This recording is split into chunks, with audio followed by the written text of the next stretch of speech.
MP fund ഉപയോഗിച്ച് നിർമ്മാണം പൂർത്തിയാക്കിയ പുന്നയാർ ആറുകണ്ടം ഇറക്കുത്തിപ്പടി റോഡിന്റെ ഉദ്ഘാടനം നടന്നു. ഡീൻ കുര്യാക്കോസ് MP റോഡ് നാടിന് സമർപ്പിച്ചു. കഞ്ഞിക്കുഴി പഞ്ചായത്തിലെ 12ാം വാർഡിൽ MP ഫണ്ടിൽ നിന്ന് 18 ലക്ഷം രൂപ മുടക്കി നിർമ്മാണം പൂർത്തിയാക്കിയ പുന്നയാർ ആറുകണ്ടം ഇറക്കുത്തിപ്പടി റോഡിന്റെ ഉദ്ഘാടനമാണ് നടന്നത്. പുന്നയാർ ST കമ്മ്യൂണിറ്റി ഹാളിൽ നടന്ന പരിപാടിയിൽ ഇടുക്കി ബ്ലോക്ക് പഞ്ചായത്ത് പ്രസിഡന്റ് ആൻസി തോമസ് അധ്യക്ഷയായിരുന്നു. ഡീൻ കുര്യാക്കോസ് MP ഉദ്ഘാടനം നിർവഹിച്ചു. യാഥാർത്ഥ്യമാക്കാൻ കഴിഞ്ഞതിലുള്ള അതിയായ സന്തോഷം നാടിനോടൊപ്പം ഞാൻ ഇവിടെ പങ്കുവയ്ക്കുകയാണ്. നമുക്കറിയാം, MP ഫണ്ട് ജനങ്ങളുടെ പൈസയാണ്.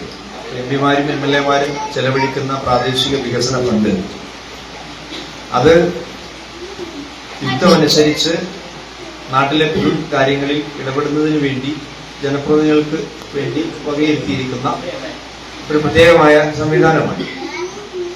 അപ്പോൾ 5 കോടി രൂപയാണ് നമുക്ക് പ്രതിവർഷം കേന്ദ്ര സർക്കാർ അനുവദിക്കുന്നത്. 5 കോടി രൂപ എന്ന് പറയുന്നത് കേൾക്കുമ്പോൾ 5 കോടി രൂപയാണെങ്കിലും നമ്മുടെ മണ്ഡലത്തിന്റെ വലിപ്പം അനുസരിച്ച് പ്രായോഗിക തലത്തിൽ അത് വിനിയോഗിക്കാൻ വലിയ പ്രയാസമുണ്ട്. അതുകൊണ്ടെന്നാൽ 75 പഞ്ചായത്തുണ്ട് നമ്മുടെ ഈ ഭാഗങ്ങളിൽ. വാർഡുകളുടെ എണ്ണം എടുത്തു കഴിഞ്ഞാൽ 1350 വാർഡുണ്ട്. കഞ്ഞിക്കുഴി ഗ്രാമപഞ്ചായത്ത് വൈസ് പ്രസിഡന്റ് രാജേശ്വരി രാജൻ മുഖ്യപ്രഭാഷണം നടത്തി. റോഡിനായി ഫണ്ട് അനുവദിച്ച MP പൗരസമിതിയുടെ നേതൃത്വത്തിൽ ആദരിച്ചു.